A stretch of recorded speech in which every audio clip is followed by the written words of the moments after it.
If you look up BMW N20 cylinder honing on Google, you'll see everything from alusil to nicosil, spray, cast, sleeved, and everyone uses these words interchangeably, but these people have no idea what they are talking about. What's up guys, and welcome to part 3 of Project 328i. In the previous video, we tore this N20 down to the bare block to try and find out why it wouldn't turn over. Today, we're going to start a full engine rebuild, step by step, bolt by bolt, and make this engine factory fresh. To start off, we're going to tackle the block. So I had all the big parts like the block and cylinder head sent off to the machine shop to get hot tanked. Hot tanking will clean up all the dark brown or black oil staining and carbon buildup inside the engine, but as you can see, it doesn't leave a perfect finish on the outside.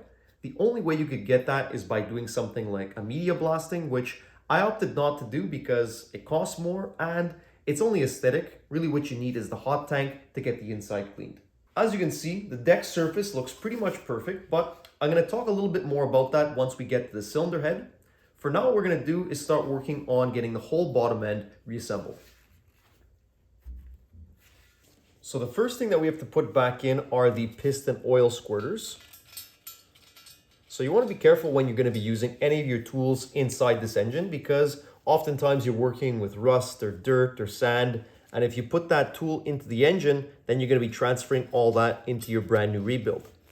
So pay attention, make sure that they're all clean. Now I'm going to tighten it down very loosely because what we're going to need to do is come in here with a feeler gauge. This is 0.4 millimeters, and you have to put it in between the oil squirter, the block. You press the oil squirter until it touches, and then you can tighten down the bolt. Now I'm just going to double check. So when you put your feeler gauge in here, you want there to be some resistance, but you still want it to be able to move.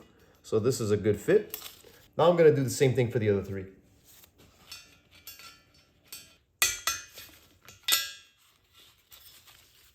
Next, we're going to install new crankshaft main bearings. So I'm going to be using these Schmidt bearings. I'm probably not saying that name properly, but these are the OE supplier for a lot of BMW bearings. And as you can see, I'm not sure how well it shows up on camera, but you see the KS stamp on the back of the old bearing. BMW uses a color system for their bearings where each journal has a specific color that it needs. These Schmidt bearings are standard size, meaning that what they do is they basically take the average of all of them and they make them all the same size. The only problem with BMW bearings is that they're expensive. Each shell is about $30 or $40 each, so just in crankshaft main bearings, you'd be looking at about $400. These Schmidt bearings, you can't go wrong because it's the OE manufacturer, you know it's good quality, and the whole set only cost me a little bit over $100. First, we're going to install these dry with no assembly lube, and we're going to reuse the old hardware.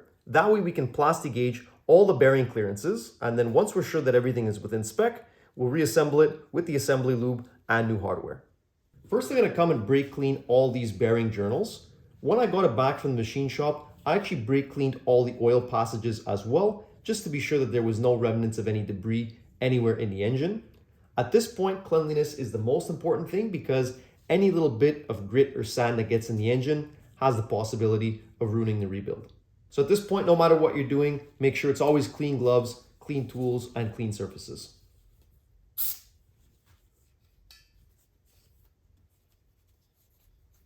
Pay attention when you're installing the bearings because the one with the oil passway and the groove is the one that goes in the block.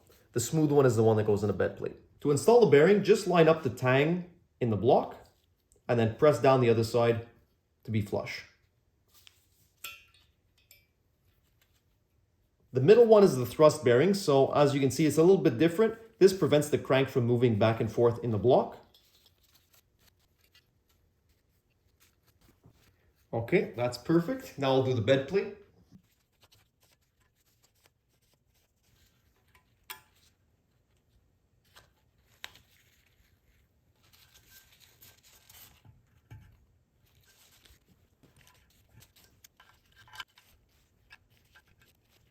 Now we can reinstall the crank. So just gently place this down.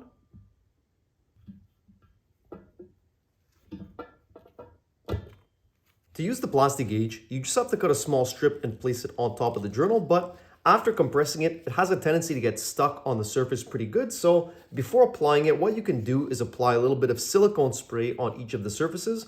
That way it's a little bit easier to scrape off the plastic gauge once you're done.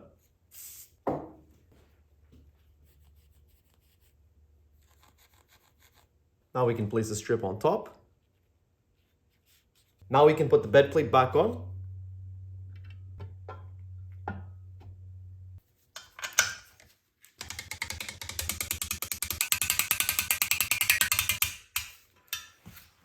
Okay, well, that's an awfully long torquing procedure for something that I'm going to have to remove right away, but oh well. Now we can take the bed plate off and we'll take a look at what our bearings look like. These have dowels, so even though there's no sealant on here, it's still a little bit hard to remove. All right.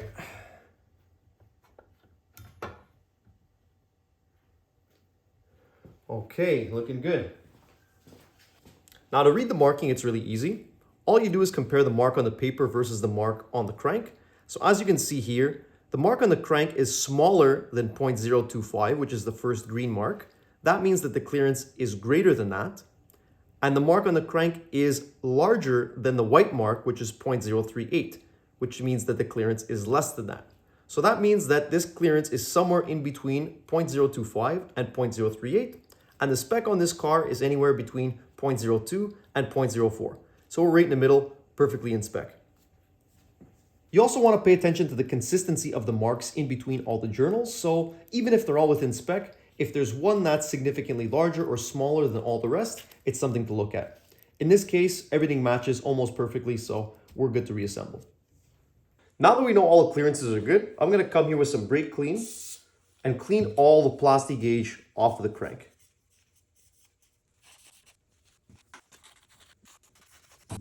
Now I'm going to take the crank back out so that we can put assembly lube and put it all back together.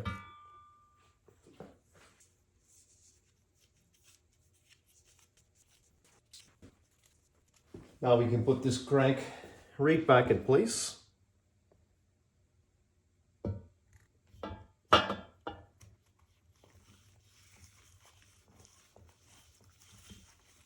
A good test to do is just to spin the crank a couple times and see where it lands. So if it always gets stuck in one particular place, there might be a problem somewhere. So if I spin it, we can see that it's not always staying in the same position. There might be something wrong. Let's say, for example, if I kept spinning it and it kept coming up to the same spot, it might mean that there's some kind of a tight spot somewhere, but this one spins perfectly smoothly and is all at random. Now I'm just going to give this sealing area one last wipe down before we put everything back together.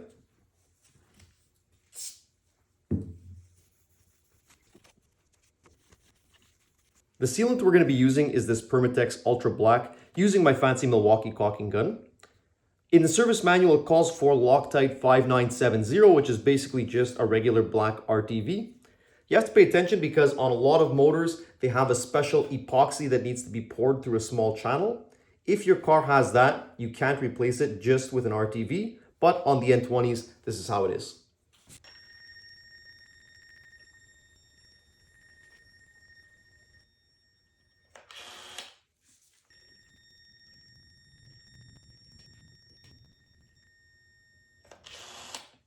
What I really like about this Permatex Ultra Black is that it has a really long working time. I think it takes about an hour to set up and then 24 hours to fully cure. There's a lot of them that cure a lot faster than that, so I like this because I don't have to rush to put everything back together. Now I'm going to put the bed plate back on, so again, put assembly lube everywhere, cleaned all the surfaces, and now we can sandwich them together.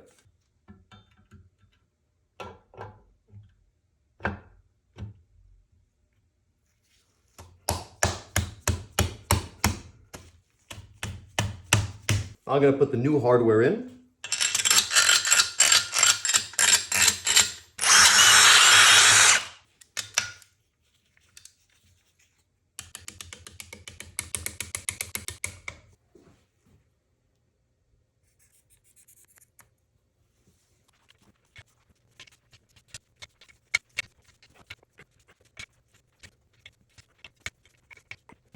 All the perimeter bolts can be reused, they don't have to be replaced.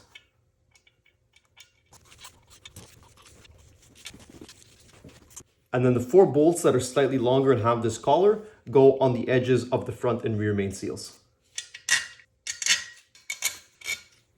Now these bolts don't have a specific torque sequence, so I'm just going to work back and forth.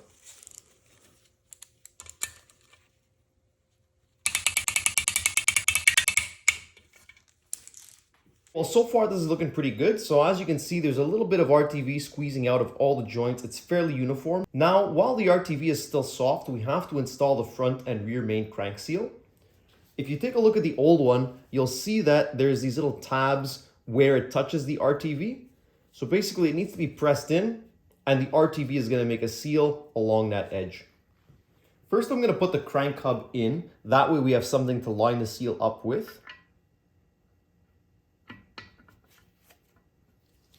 And I'm going to thread the bolt in just loosely.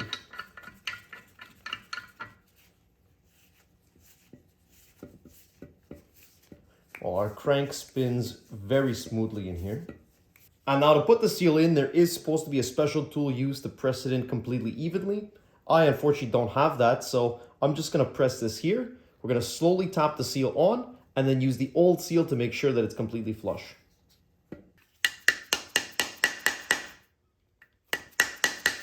At the same time, I went ahead and installed the rear main seal because the RTV was starting to tack up and I didn't want to take a chance to have a bad install. The last thing we're going to check is the crankshaft end plate. Honestly, I should have checked this earlier before we resealed the bed plate back on, but we're going to check it now. I don't think that there's going to be a problem, but we'll check it just in case. The way you do this is by using a dial gauge and you move the crankshaft back and forth. Since the engine is made out of aluminum, you can't attach it directly to the engine. I have it set up here just on the harmonic balancer. I know it's probably not the ideal setup, but it's going to give us a reading.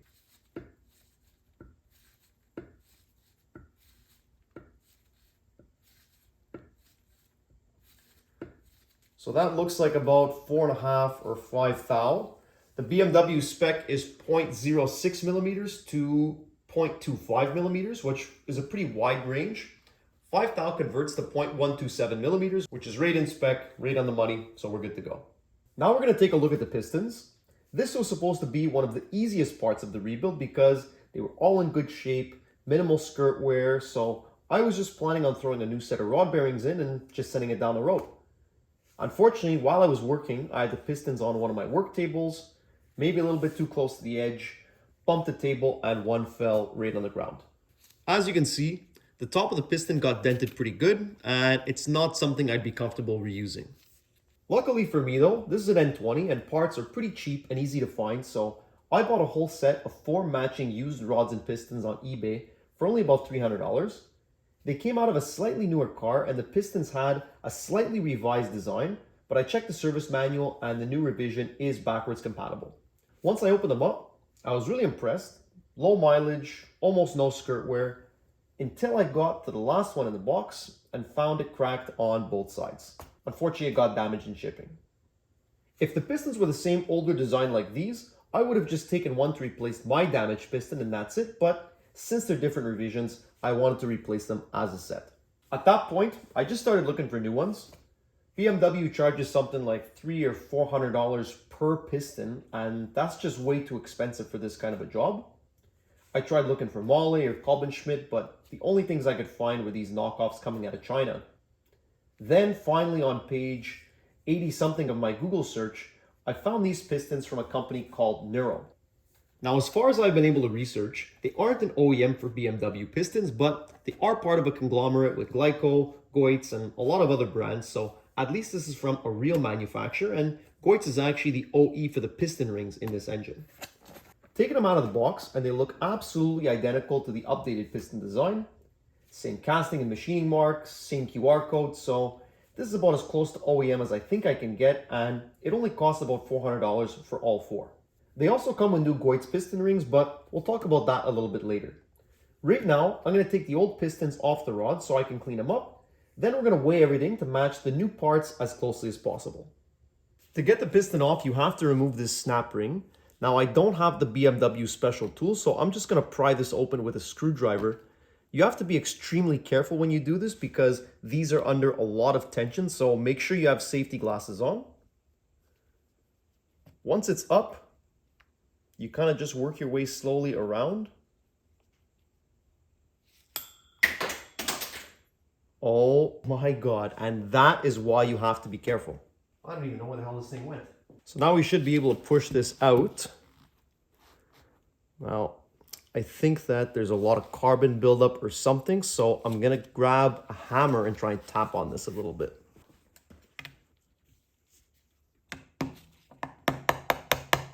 There we go.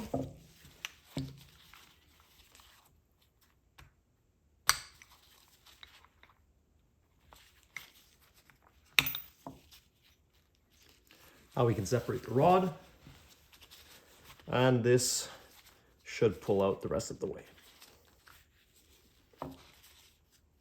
I'm not sure how well this shows up on camera, but the oil groove for the wrist pin is full of carbon buildup, which is why we had such a hard time getting it out. These aren't press fit, they're just held in by the 2 snap rings, so normally the wrist pin should just slide right out. Now I'm going to take off the piston rings.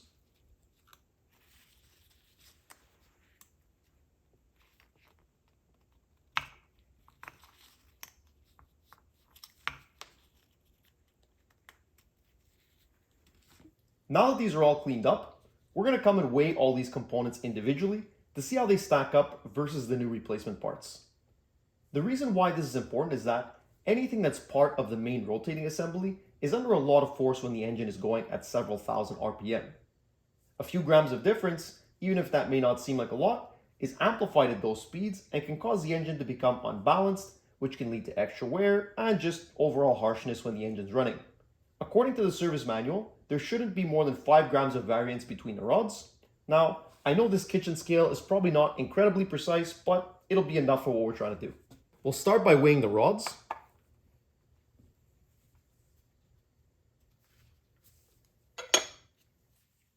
$520, $523, $522, and $523. Now we'll do the wrist pins. $109, $109, $109, and $109. And now we'll weigh the piston and ring assembly. Now, I know this is not ideal because these are wear components, right? There is a little bit of skirt wear. They do wear over time, so the weight probably isn't perfect, but it's just to give us an idea. This is 362.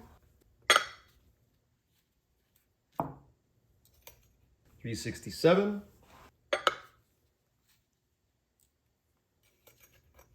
369. And lastly,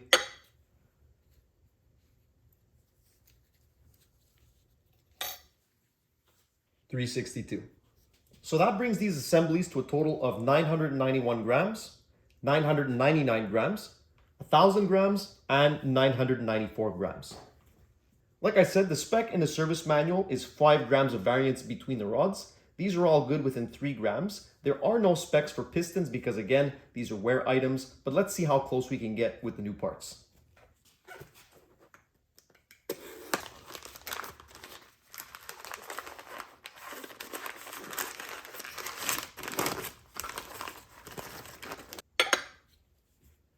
Okay, 368, so that's really good. That's right in between what we were getting. I believe our lowest value was 362 and our highest one was 369. So this one for a brand new one, 368. Let's see the wrist pin. 111. 366. 368. 367. Okay, so this looks really good. The new pistons are actually more consistent than the used ones. I guess that makes sense because these are out of a running engine, but on these ones we had variance between 362 on the lowest all the way up to 369 on the highest. For the new pistons, there's only 2 grams of variance in between all of them. So now I'm going to match up the heaviest piston with the lightest rod to try and get the most consistent numbers all across the board. So with the old parts, the lowest values we had for the total assembly was 991, and the highest one was 1,000 grams, so a variance of 9 in between them. With the new parts matched properly, the lowest one we have is 999 grams, and the highest one is only 1,001 grams. So a variance of 2 grams in between everything. So this is extremely well balanced. Now we can start putting everything back together. To get these back together, it's pretty simple. So first of all, you want to pay attention to the direction. On this car, the QR code of the rod is opposite the direction of the QR code on the piston, which is right here.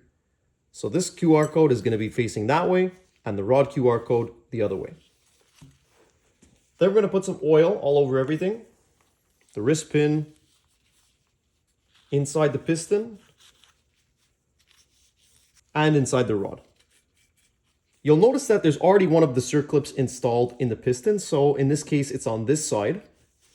Since the QR code is facing up, we're going to take the QR code of the rod facing down. And then we're going to put the wrist pin through.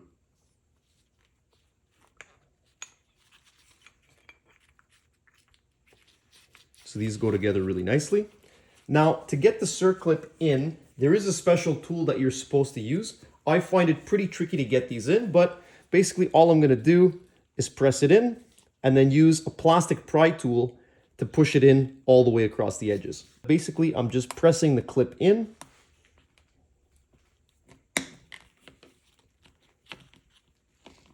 And now I'll work my way around and make sure that it's fully seated. Okay, there we go.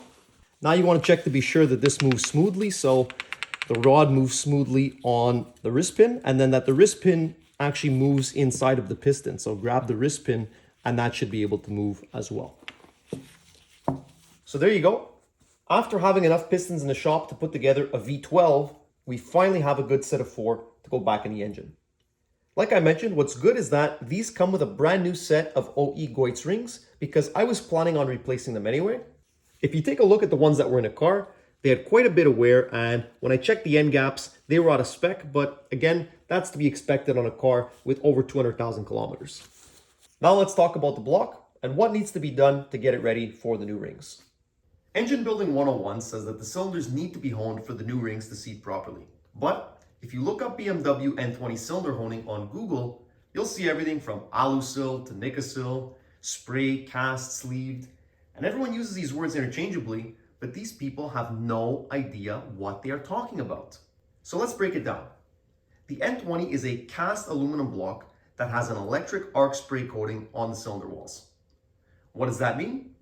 Basically, an iron wire is melted using high voltage to about 3000 degrees Celsius, and then that molten metal is sprayed onto the cylinder walls using air pressure. The most important takeaway from this is that the result is a 1 millimeter thick iron coating on all the cylinder walls.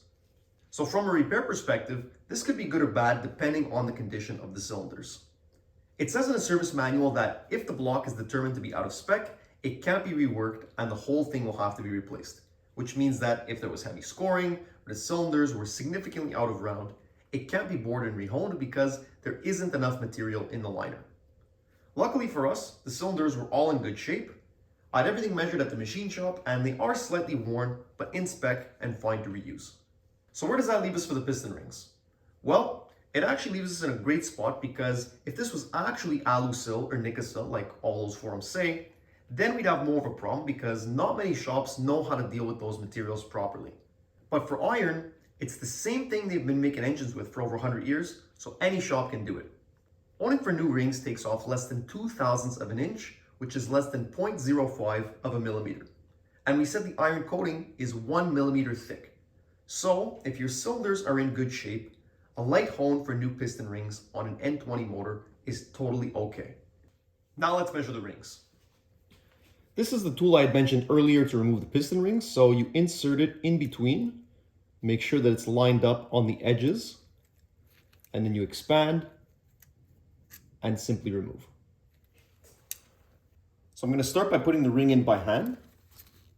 Then using the top of the piston, I'm going to press it down until it's completely square in the bore. And now I'm going to use a feeler gauge to measure the end gap. On this engine, the spec for the first ring is anywhere from 0.15 to 0.3 millimeters. The second ring is 0.3 to 0.5 millimeters. And the third ring is 0.2 to 0.9 millimeters. I'm going to start with this one, which is a 0.203 millimeter. and it's loose. This one is a 0.229. Tighter, but still a little bit loose. Now I'm going to try this one, 0.254. And that feels about right. So you want to keep going until there's a slight amount of resistance on the feeler gauge when you're putting it in and out. This is on the higher end of the spec, 0.254, but still within spec and normal considering it's a used engine that's also been honed. With OEM rings, you can expect them to fit right the first time. In my experience, I've only ever needed to use a piston ring filer with aftermarket, more performance-oriented parts, but it's always good to double check everything. Now I'm going to repeat the same thing for all the rings on all the cylinders.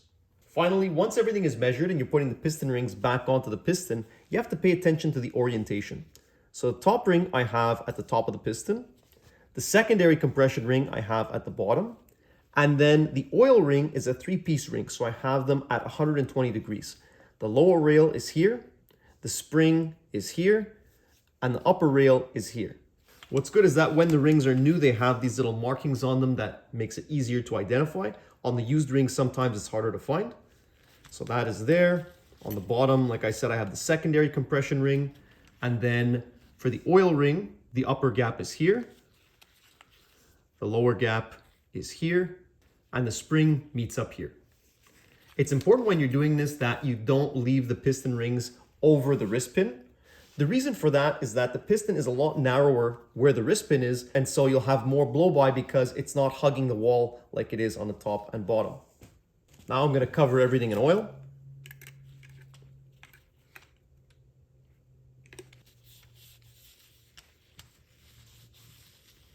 Lastly, grab all the piston rings and try spinning them. You want to be sure that they spin freely and that they're not getting caught anywhere. Now we can put the rod bearings in. Again, the rod bearings we'll be using are the OE Kolbenschmitts.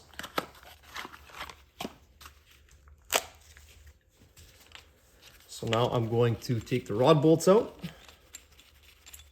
I'm going to give the surfaces one last final wipe down with brake cleaner. And to install the bearings, it's going to be the same thing we did on the crank. So you start with the tang and you just press the other side down. On the rod bearings, the upper and lowers are both smooth, but just pay attention to the direction of the tang because one goes in the shell and then one goes into the rod. So there you go, 2 perfect bearings.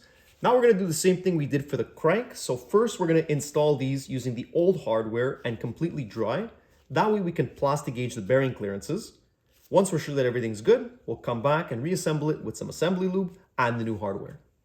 Now we'll put the piston into the piston ring compressor. So first, again, I'm going to put oil all over the tool. And I'm going to put a little bit more on the piston. Okay, now you just slide this on top. I need to open it a little bit more.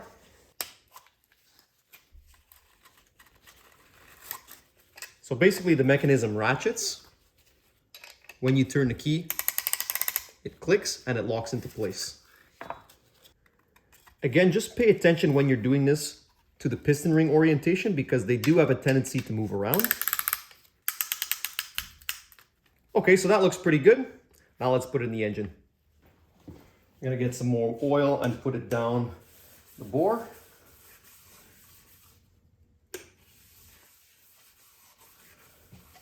And you want to be sure you're working on the cylinder where the crankshaft is at the lowest point. So right now, the crankshaft is low on these two, and these two are on the upper stroke. So for now, we're going to put in these two, rotate the engine, and then put these two in. Now, when you come to put it into the engine, you have to be sure that the arrow is facing towards the front. And then an extra step that I like to take is putting masking tape on the bottom of the rod, just to be sure that we're not scratching the cylinder as it goes down. Make sure that you have a little bit of the piston sticking out of the bottom, otherwise you won't be able to line it up properly with the hole. So I'll put this in gently, get the piston lined up, grab our hammer, give it a couple of light taps to be sure that it's fully seated, and now I can tap it in.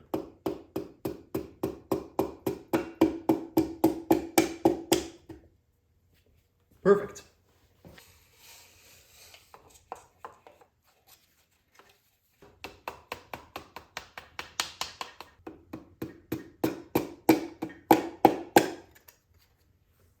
Now I can take the tape off of the rod.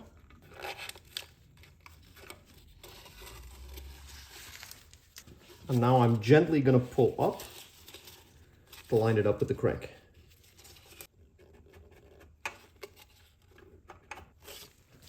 Tiny bit of silicone spray.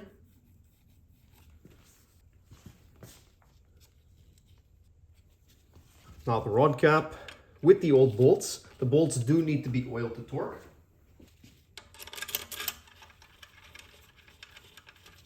And the torque sequence on these is 20 Newton meters plus 70 degrees plus 70 degrees.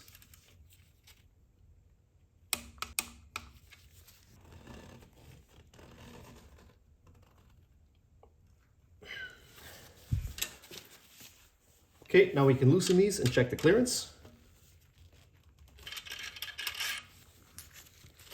And let's take a look. Okay, so it looks like we're right in between the 0.038 and 0.051 marks, maybe around 0.044-ish. The spec on this car is anywhere from 0.025 to 0.076. So again, right in the middle, right on the money, we're good to go. Now we can wipe off the plastic gauge. Gotta push the rod back down slightly so that I can get some assembly lube on the bearing. Be careful again not to scratch the crank when you're doing this.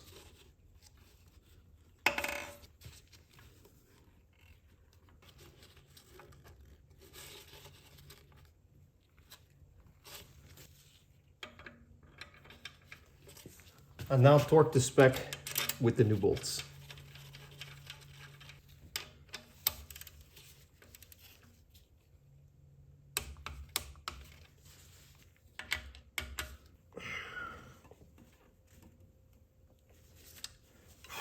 Okay.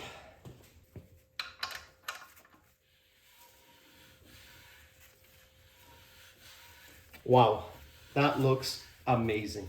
Okay, so now I'm gonna go ahead and finish these two in the middle, put the pistons in, measure the rod bearing clearances, all that. Once it's done, we'll keep going with the reassembly.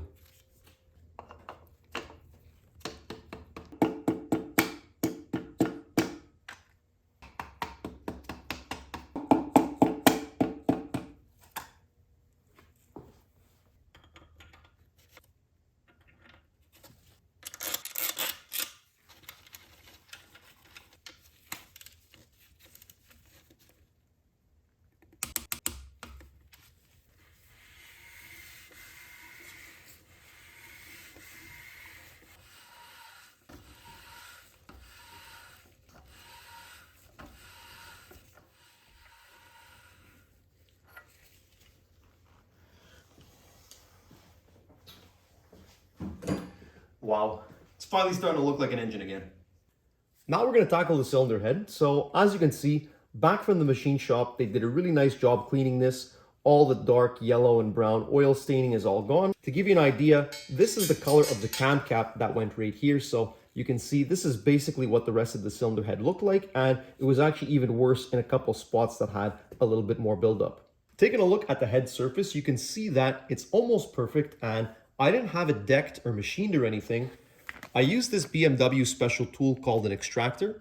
I actually saw this in an M539 restorations video, and the machine shop is talking about how good of a tool it was. For only 40 bucks, I decided to try it. It's hard to even describe what this is.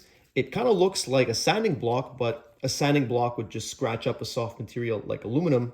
This feels kind of like a dense sponge made out of some kind of an aggressive foam, and I mean, the results speak for themselves. It cleans the surface so well that you can actually see the factory milling marks. If you take a look down some of these ports, you can see that some of them are pretty much perfect. Others still have a little bit of carbon buildup in them, but I'm not going to take it any further than this. Honestly, the machine shop probably should have left it in the hot tank maybe for a couple more minutes to clean this up, but that's okay. We're going to leave it as is. Next, we're going to clean the remaining carbon buildup off of the valves. So as you can see, there's really not too much on here. In the previous video, I said that they were probably cleaned sometime fairly recently because the N20 is known for its carbon buildup, and these have very little, but we're still going to clean it up. And then we're also going to put the remaining hardware in the ultrasonic cleaner to make sure that everything looks brand new. So the quickest and most efficient way I've found to clean carbon off of the valves is by using a brass brush. So what I'm going to do is I'm going to put the valve directly into the chuck of the lathe. When you tighten it down, don't go too tight because you will damage the valve stem, just enough to hold it in place. Then I'm going to come in here with my brass brush on a drill, start up the lathe, start up the drill, give it a couple passes, and it'll clean right up. Now I realize most people don't have access to a lathe at home, so what you can do instead is basically just switch this around. Instead of putting the valve in a lathe, you put the valve in the chuck of the drill, and then you put a brass wheel on your bench grinder at home, and then you can clean it up like that. You want to be sure that you're using brass and not something stronger like steel because you will damage the face of the valve.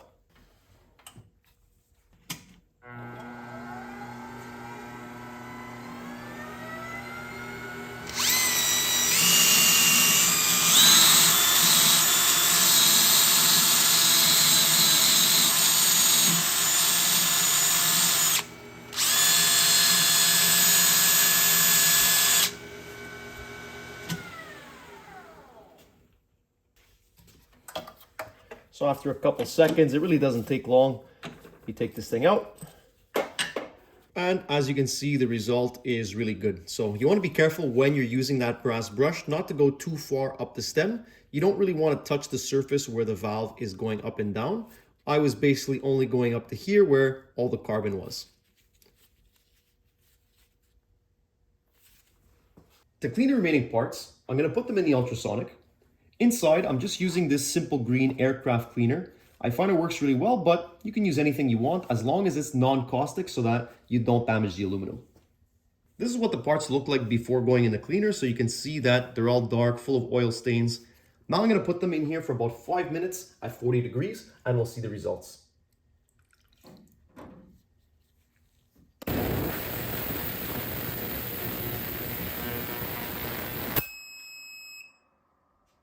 Now let's check the results. And there you go. Brand new parts. I absolutely love using this machine. Even though this is completely unnecessary, it's not going to make any functional difference to the engine having these clean. It's just nice to do a good job. Here we've got the Valvetronic system. So again, full of oil and carbon buildup. It's all brown. Take a look at this.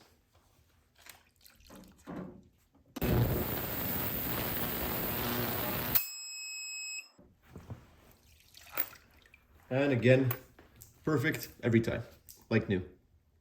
Now I'm going to keep going. I'm going to clean up the springs, the cam caps, and all the other hardware. Then we'll get back on the bench and start reassembling the cylinder head. Now that we've got everything cleaned up, before we reassemble the cylinder head, we're going to come and lap all the valves. If you don't know what valve lapping is, here's a really quick explanation.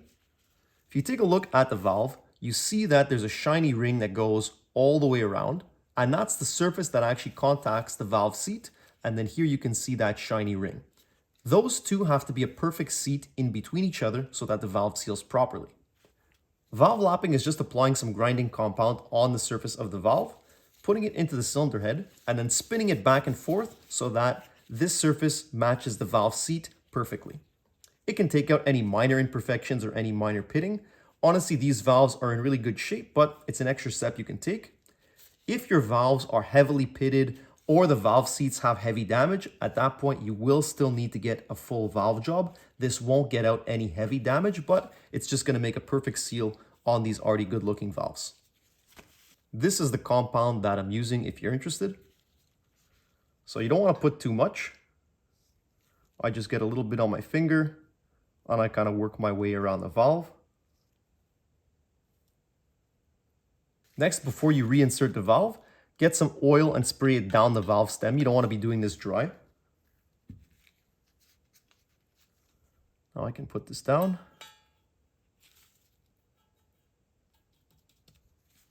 Then I'm going to take my valve lapping tool. I've seen people that put these on drills to make this go a little bit faster, but I prefer doing it by hand because you get a little bit of a better feel. So you take the suction cup, and this is a little bit tricky to do sometimes. You have to make sure that the tool and the valve are totally free of any grease. And you take this and you just start spinning back and forth.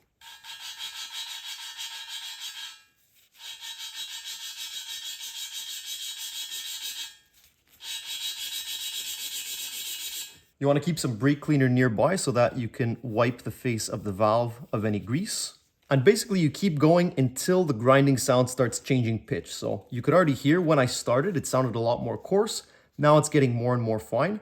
I'm going to continue like that, and then occasionally I'm also going to lift the valve to reseat the compound and then keep going. Spread the compound around and go again.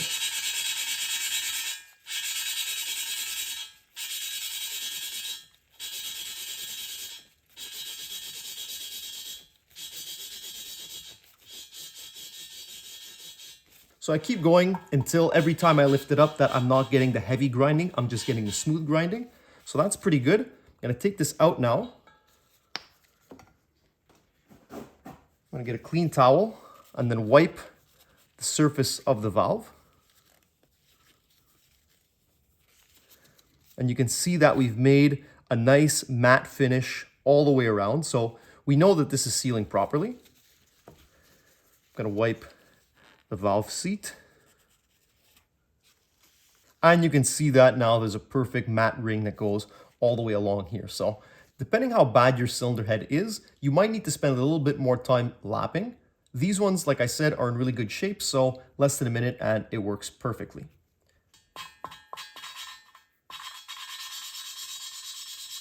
So you can really see side by side, this one's perfectly uniform all the way around. This one here, shiny, it's got a little bit of tiny surface wear on it. Again, they're not in bad shape. I definitely could have reassembled it like this, but it's just an extra step to make sure you're doing a good job. Now I'm going to continue lapping all the remaining valves. Make sure that when you're lapping them, you're doing it in the right order. So this valve actually goes in this position. You don't want to have them mixed up because the face is going to perfectly match where you're lapping. And now we can pop in all the valves. So again, just going to put some oil in the stem.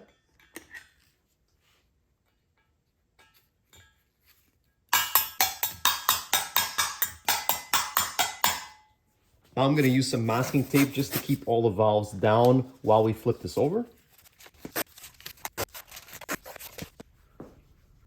We're going to be using this seal kit to put the cylinder head back together. L-Ring is an OEM for most BMW seals, and I've always had good luck with these.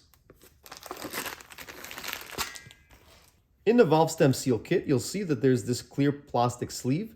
This is an installation tool so that when you're sliding the seal over the stem, you're not going to scratch the rubber on this sharp edge here. So to start, I'm going to cover everything with oil.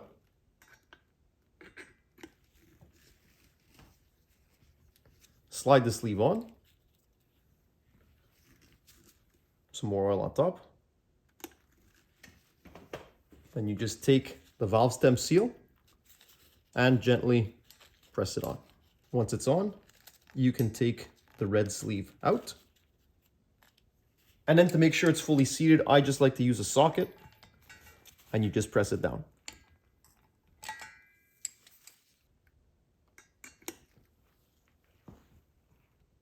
Here's a quick side-by-side comparison of the old versus the new valve stem seals. As you can see, the old one, the diameter is a lot bigger than the new one. The rubber is also a lot stiffer. Even when I try and press on it, it doesn't really have any give. On the new one, the rubber is really soft, supple, and it's going to make a good seal. Now that we've got all the valve stem seals in, we can put the springs back in. Then I'm going to use the same universal spring compressor we used in the previous video to press this down.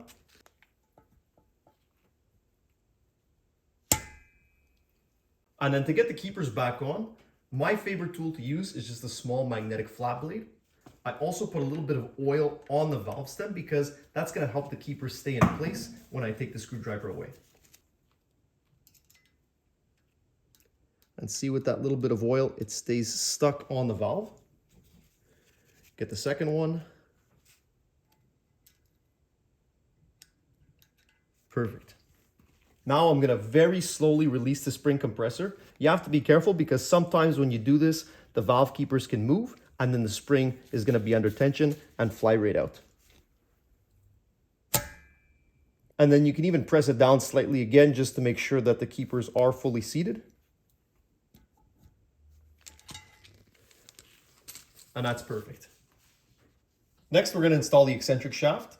First, I'm going to come in here with some brake clean and clean off all the surfaces where the bearings ride. The tank to line up the bearings is right on the back, and you line that up with the hole in the journal.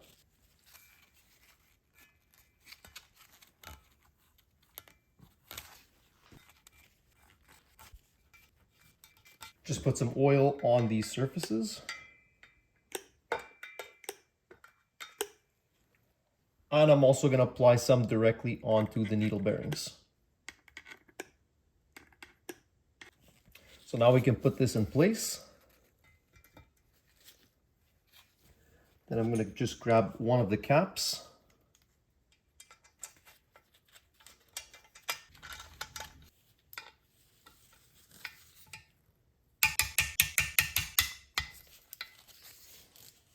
So this looks good, spins smoothly.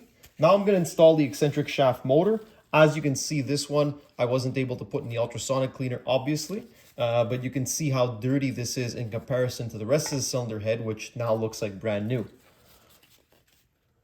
So I'm going to put this up, get this in, and then we'll twist the eccentric shaft motor to line up the splines a little bit later.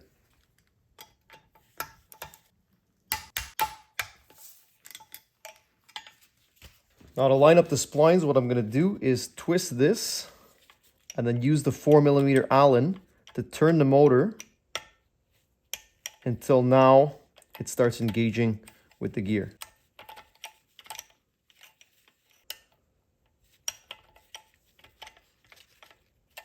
Once all the teeth are fully engaged on the shaft of the motor, you can just put a wrench on the back of the eccentric shaft and twist it.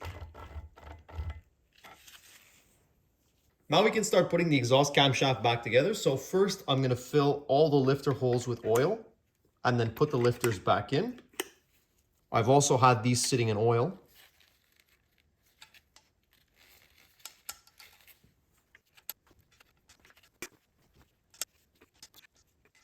Now I'm going to put some assembly lube on all the cam ledges. And then gently place the camshaft in with the barcode facing upwards. So that code is right here, and you can see the letter A on the shaft. More assembly lube. Now we can get all the cam caps back on.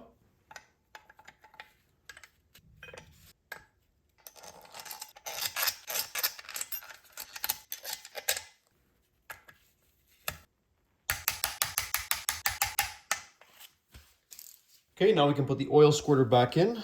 So this goes here. I think I put these on the wrong spot.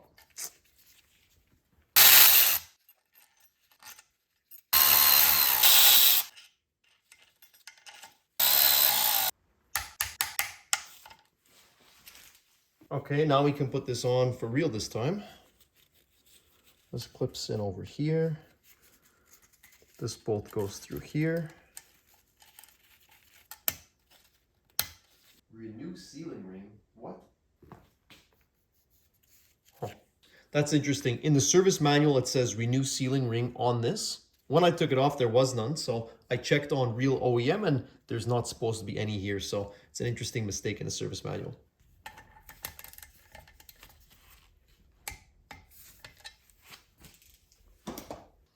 Okay, well, that looks great. Last thing, I'm just going to put this cam follower back into the high pressure fuel pump. So I'll just put some oil on the walls here and put this straight down. I'm also going to cover the remaining cam lobes in assembly lube. I realize it probably would have been smarter for me to do this before I put this bracket in, but oh well.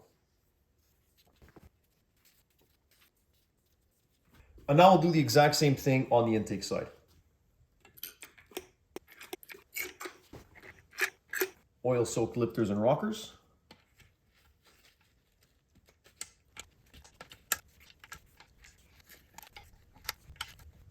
Some assembly lube.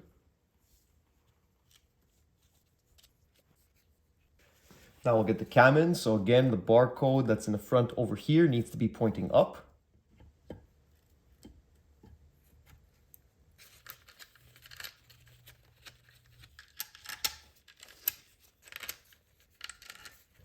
Torque from inside to out.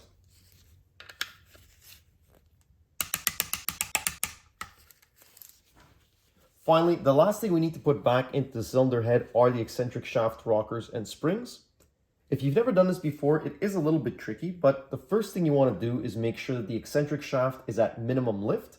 So you want to have the most amount of space in between the lobes of the eccentric shaft and the lobes of the intake cam. If you take a closer look at this rocker, this flat section here rests on the roller of the intake valve. This roller here rests on the lobes of the intake cam, and then the eccentric lobe slots right in between here. Put some more assembly lube on here, and then we can drop this down. And like I said, it rests on the intake roller. And then over here, it slots in on the eccentric shaft. So you see there's a lot of play here. This is what we need, so that way we can reinstall the springs as easily as possible.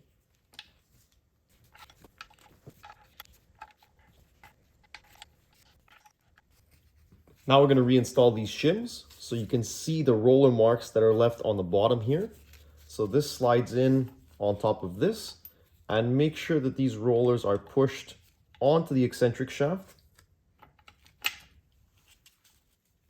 And then place it like that. Technically the rollers can still move, but it's just easier to have them in the right place when you put the springs in later. This third one has the oil squirter that comes in through here. So this just clicks in to the plastic bracket in the back, and then it's screwed down over here. Now, before we torque these, first of all, make sure that the rockers are sitting in the lobe of the eccentric shaft properly. It is a very thin opening, so sometimes they don't sit properly. Then when you come to torque this, make sure that the shim is fully pressed towards the back. As you can see, it moves around a little bit. You want to be sure that it's pressing on this back edge, and then you can come and torque. And now these two should kind of be able to move back and forth without falling out of place.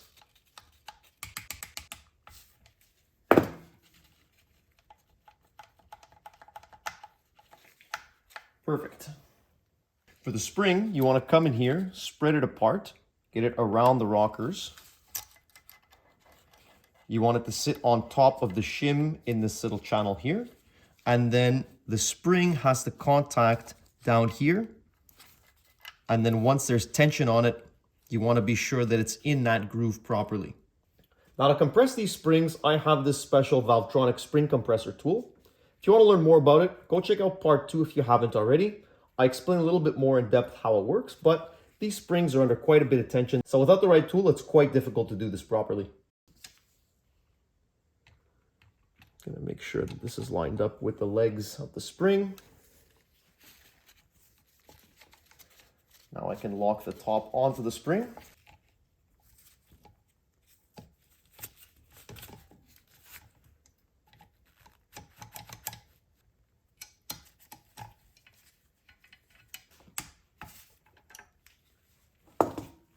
Okay, and now we can slowly undo this clip, release the spring, making sure that it's seated in the right channel. Okay, that looks perfect.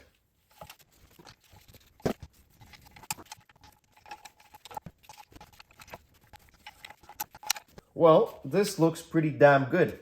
If you compare what we had before, it was full of dirt and sand and carbon buildup and everything was brown. Now this looks basically factory fresh, so let's get it back on the engine. I'm gonna wipe the head gasket sealing surface one last time.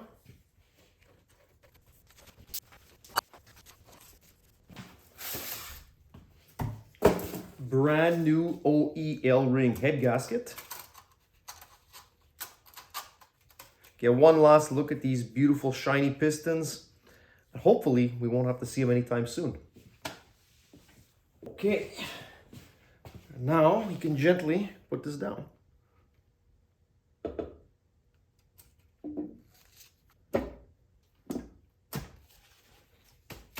For the head bolts, there's two different sizes, the smaller T50 and the larger T60. There's 4 of the T50s. They go on the edges, 1, 2, 3, and 4. The 6 T60s go in the middle part over here. And then there's a few extra E-torques, but those are only torqued later. The bolts also have a special coating on them that you're not supposed to wipe off. All you need to do is oil the face and the bottom of the washer very lightly, and then you can put them in.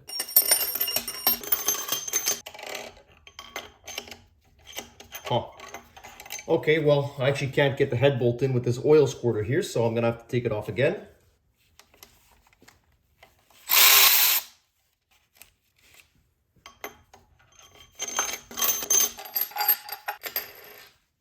And now to actually get the head bolts in, you're gonna need a special tool like this. This is an extra long T60. I also have a matching T50. They're 1/2-inch drive because you need to use these to torque down the head bolts. Honestly, these are just the Amazon specials. I'm not sure if they're even gonna be strong enough, but we're about to find out.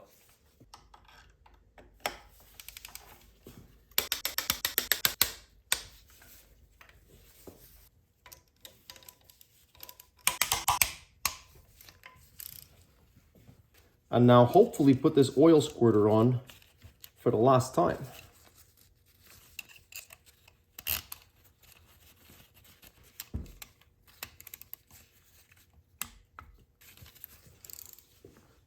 So that's it for today, guys. I think this episode has gone on for long enough, but I'm really happy with the progress that we've been able to make.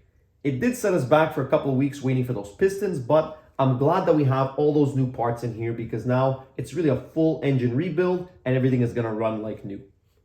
Either way, let me know what you guys think in the comments. Thanks a lot for watching and stay tuned for part 4 coming soon. We're gonna get all the accessories back on, timing chain, turbo, and get it all buttoned up and ready to go back into the car. Thanks, guys.